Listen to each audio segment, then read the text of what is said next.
Donc qu'est-ce qu'il fout là? Il est peut-être en train de chercher l'intérêt de ses études. Tu veux pas l'appeler s'il te plaît? Mathis! Il répond jamais. Bon vas-y, je m'en charge. Allô? Allô? Ouais? Ouais. Ouais, t'es où? On t'attend là? Bah oui, moi aussi. J'arrive à Saint-Pierre là. On se rejoint où? À Saint-Pierre? Au sud de l'île. À l'opposé de Saint-Denis. Je comprends rien, mec. Il me dit qu'il est à Saint-Pierre, à l'opposé de Saint-Denis. C'est pas la Réunion, ça? Oh putain, mais Mathis, t'es trop con. On avait dit réunion 16h, pas 16h à la réunion. Je me disais aussi qu'on n'avait pas encore les moyens pour le genre de virée. On fait comment pour la vidéo? On s'est fait chier à ramener Pierre de son île, c'est pas pour que tu repartes sur une autre? Ah, tuile. Bah, tu peux me remplacer. Quoi? Et C'est comment... pas si compliqué. Regarde. Tu prends un air plus intelligent que ton avers. Tu mets un t-shirt avec une ref historique. Bon, on manquera un peu de charisme, mais on peut pas tout savoir. Puis tu bouges les mains et les bras dans tous les sens. Et ça le fera easy. On y va avec du feu. Non, mais les gens ils vont forcément le capter, Ouais. c'est pas... c'est... Bon, là je vois un tunnel. J'ai envie de passer en dessous. Je vous laisse, Jens. Bise. Bon, du coup, il arrive. Mec, on est dans la merde.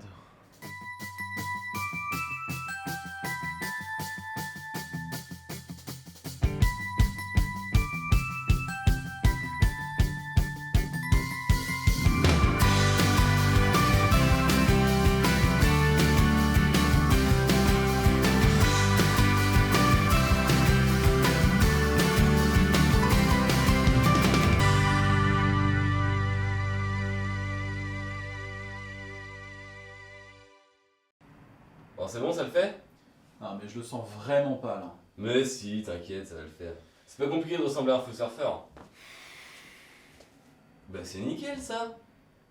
Bon, c'est bon, ça tourne, je peux y aller là? Ouais, attends... Du coup, quand ça clignote, c'est bon? Ouais. Nickel. Action! T'es au courant que ça sert à rien ce que tu Silence fais? plateau! Bon, on connaît tous le fameux capitaine Jack Sparrow, héros de la célèbre saga Pirates des Caraïbes. Celle-ci, ainsi que les différents livres et jeux vidéo relatifs aux pirates, ont largement contribué à diffuser une image romanesque de la piraterie. Entre mythe et réalité, nous allons essayer de déceler le vrai du faux. Ah non, mais arrête, ça sert à rien. T'articules beaucoup trop bien, personne ne va y croire. Je t'avais bien dit que je le sentais pas aussi. Hein. Ah, vas-y, va te changer. Ouais. Bon, vous l'aurez compris, aujourd'hui on va parler de pirates.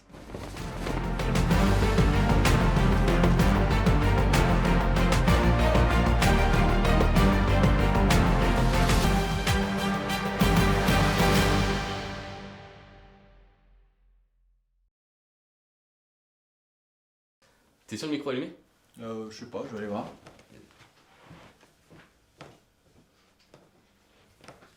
Vas-y, fais un test. Les historiens sont des archéologues ratés qui ont peur des relations sociales et de travailler en extérieur. C'est parfait. Nickel. Bon, avant toute chose, revoyons les bases. Parce que oui, vous n'avez pas les définitions. Dans les Caraïbes des 17 et 18e siècles, évoluait tout un tas de marins aux statuts complexes et variables. D'abord le corsaire. C'est un marin titulaire d'une lettre de marque attribuée par un souverain afin de mener des opérations de guerre sur mer contre les puissances ennemies. Son activité est donc légale puisque reconnue par un État. Ensuite, on a le flibustier. Et là, les statuts commencent à être un peu plus flous.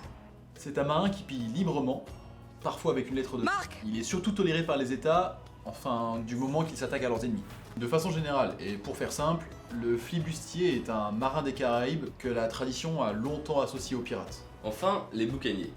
Ce sont eux qui vont particulièrement nous intéresser aujourd'hui. C'étaient des flibustiers qui sévirent autour de l'île de la Tortue, autrement appelée Tortuga. Tortuga? Tortuga. Entre 1630 et 1680.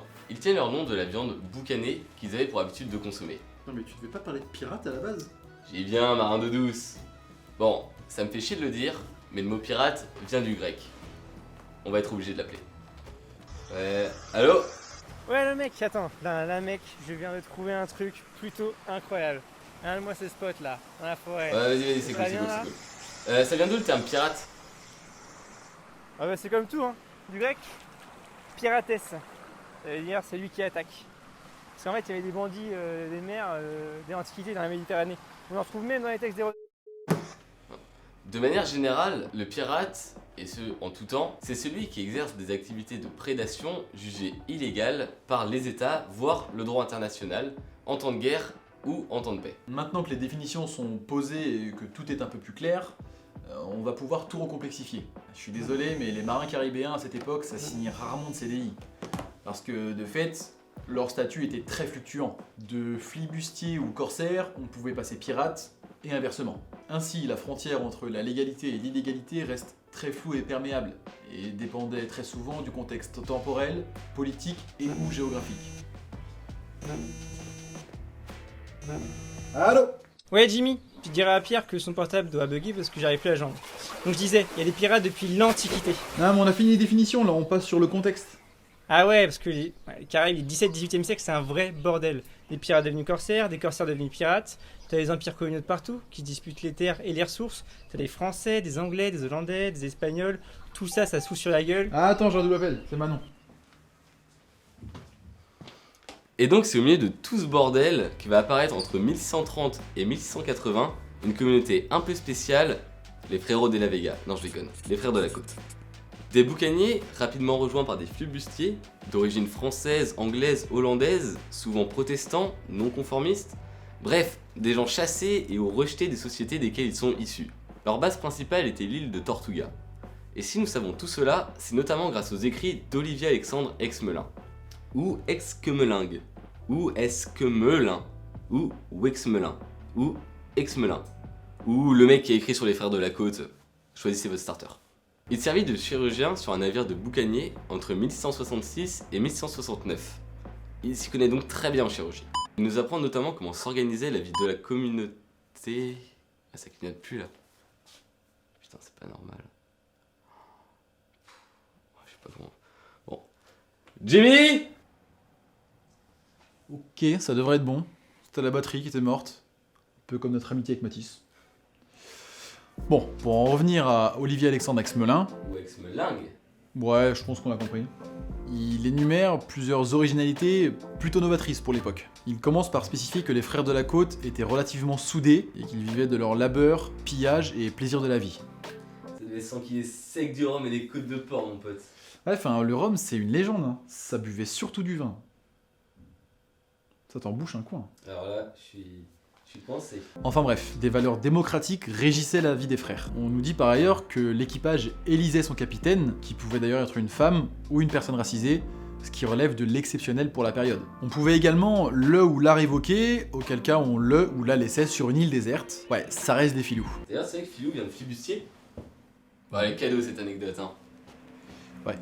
Bon, vas-y, tant que t'es là, finis la partie, moi je vais aller checker le son. Les revenus des marins étaient précisés par un accord appelé chasse-partie avant chaque expédition.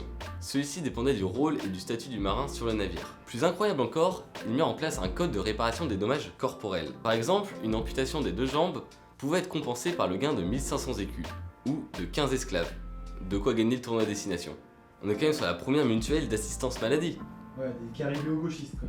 Maintenant, il ne faut pas non plus idéaliser totalement tout ça. D'abord, nous pouvons faire des remarques sur l'inclusivité de la communauté. Il y eut très certainement des personnes racisées au sein des frères de la côte. Par exemple, au début du XVIIIe siècle, un seul navire pirate connu ne possédait aucun pirate noir à son bord. Cependant, les confrères pouvaient parfois s'enrichir grâce à la traite négrière. Ajoutez à cela qu'ils pouvaient eux aussi posséder leurs propres esclaves, même si ces derniers étaient généralement des prisonniers européens. On est bien loin des idéologies internationalistes et libertaires. Quant aux femmes, il est difficile de savoir si elles purent réellement intégrer des équipages, ou du moins aussi facilement que les hommes. En nombre de codes de loi pirates, elles ne sont pas acceptées sur les navires, et seulement 2 cas de pirates féminins nous sont connus, ceux des célèbres Anne Bonny et Mary Read, et tous deux furent relativement mythifiés. De manière générale, les frères de la côte n'eurent pas d'impact idéologique notoire sur le monde caribéen de l'époque. Ils profitèrent de plus du soutien officieux de certains États, pour lesquels les actions des frères étaient bénéfiques. Il ne faudra donc pas idéaliser les frères de la côte en faisant une figure pirate romanesque, nécessairement hors la loi et contre l'ordre établi. D'ailleurs, la plupart d'entre eux ne choisissaient pas de devenir marins dans les Caraïbes. Ce choix s'impose à eux. Rappelons que l'espérance de vie de l'activité de pirate n'excédait rarement 2 à 3 ans en moyenne. Ils ne vivaient pas sur un yacht. Les risques de blessures, de pauvreté et de mort étaient très élevés. La vie de pirate était dénuée de tout confort. tu vas nous laisser travailler là? Alors ça va, je veux juste savoir où vous en étiez. Bon, t'es en train de dire que la vie de pirate c'était pas dingue et que l'espérance de vie était pas ouf. Ouais, c'est vrai que c'était pas simple à l'époque. Hein. C'est un peu comme les Népalais au Qatar finalement. Oula, tu dénonces toi? Ouais, un peu le carabio gauchiste. Hein. Bon, on se rejoint pour la conclue. La bise. Ouais, Je la vous bise. laisse.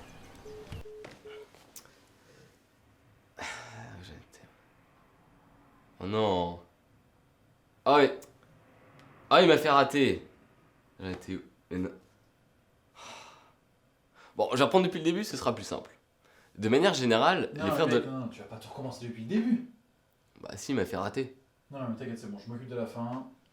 Il faut aussi mentionner que les écrits d'Aix-Melin sont les... Ta gueule sont les seuls à détailler autant la vie des frères de la côte. Une fois revenu sur le vieux continent, il put romancer son vécu pour lui donner un certain prestige. De plus, les auteurs littéraires du 19e siècle ont largement contribué à idéaliser la vie du pirate de marin caribéen à l'époque moderne, et ce notamment sur la base de tels discours. Il faut donc garder une certaine distance avec ces écrits. Ce qu'il faut retenir du mode de vie des frères de la côte, c'est qu'il constituait plus une originalité qu'une généralité. De plus, l'exceptionnalité de leur organisation peut largement être nuancée, notamment dû au fait que nous avons que très peu de sources à leur sujet. Il ne faut pas non plus voir dans la confrérie une volonté politique révolutionnaire construite en opposition aux États européens. L'organisation répondait à des problématiques spécifiques à leurs besoins et au caractère opportuniste de leur entreprise. Tiens Mathis, c'est à toi. Par contre, t'es dans la merde, t'es à moins 500. T'occupe pas la mer du bateau. De façon générale, il faut éviter de fantasmer le pirate caribéen de l'époque et son mode de vie. Plutôt devrais-je dire son mode de survie. Fantasme largement hérité des œuvres comme Pirates des Caraïbes, inspiré notamment des fausses idées qu'on peut se faire sur les frères de la côte. T'as fait combien là que je note les points? J'ai fait 3100. Oui, toujours plus. Ouais. Non, vas-y en vrai. Non, vraiment, j'ai fait 3100. J'ai tiré un diamant et là, j'en ai fait 7. Mais t'as pas tiré un diamant, je le vois, c'est une tête de mort que t'as tiré. Non, mais attends, mais je sais pas, je fais un truc avec la caméra et celui-là ou je sais pas, mais c'est vraiment un Et diamant. t'as déjà fait ça la dernière fois, putain, mais qu'est-ce que tu fais? J'allais gagner. C'est mieux quand il est pas là. Ah, j'avoue. Qu'est-ce que ça fait d'être dans la peau de Matisse? Bah, je pense que les gens sont vraiment contents de pouvoir comprendre plus d'une phrase sur deux dans la vidéo. Et je trouve qu'il y a une réelle évolution dans son personnage et je pense qu'il n'a jamais été aussi bon que quand c'est moi qui l'ai joué. Et puis je pense que ne pas avoir Matisse sur un tournage, c'est un réel gain de temps finalement. Non, puis c'est un gamin quoi. Alors vraiment, faut l'encadrer, il est chiant sur un tournage, c'est chiant. Non, franchement, je pense qu'à deux, c'est mieux. On avance beaucoup plus vite. Comment j'ai vécu cette première expérience de télétravail? Bah écoutez, ça va pas être si simple. Il a fallu composer avec certaines difficultés, notamment liées à la distance, communication, décalage horaire, jet lag, organisation. Il a fallu que je m'adapte rapidement. Pour ça, il vous faut une rigueur de travail implacable et un certain sens du sacrifice, je dirais même. Mathis, tu veux de la mangue dans ton rougail? Oh ouais, carrément, ouais. Est-ce qu'il y a moyen de mettre de la vanille aussi avec? Ouais. Parfait. Mais du coup, Mathis, il arrive quand? Et vous vous abonnez!